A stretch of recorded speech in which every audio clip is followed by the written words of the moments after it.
The police didn't say it out loud, but everything changed after the footage. Patrols came more often.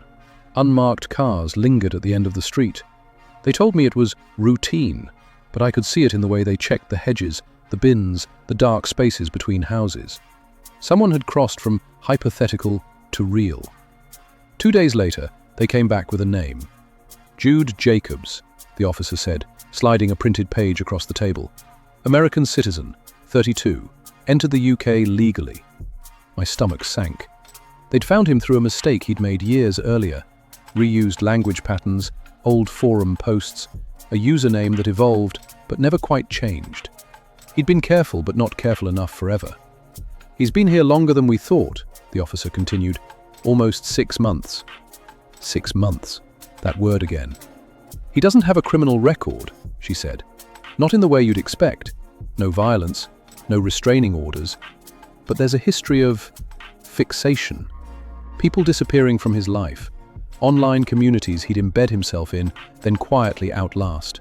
Accounts that went dark after he arrived in a city. And why now? I asked. Why tell me he was here? She didn't answer immediately. When someone like this reveals themselves, she said slowly, it's usually because secrecy has stopped being the goal.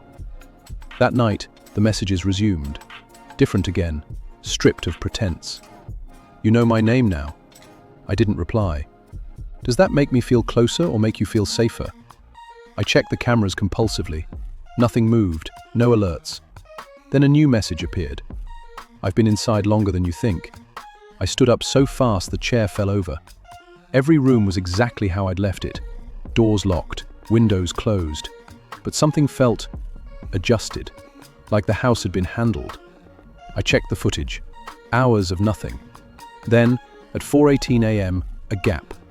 Not static, not a glitch, just missing time. When the feed resumed, the living room light was on. I never leave it on. My phone buzzed. I didn't want to scare you. Not yet. I called the police again. They came fast this time, tore through the house, checked the loft, the garden, the crawl spaces. They found nothing. But when they were leaving, one officer stopped at the door. Has anyone ever had a spare key? He asked. I shook my head. He frowned. Then change your locks. After they left, one final message came through. Locks are for people who don't plan ahead. I sat on the floor until morning, staring at the front door. Because by then, I knew the truth. Jude wasn't testing boundaries anymore. He was counting down. Check back for part 9. It's starting to get interesting.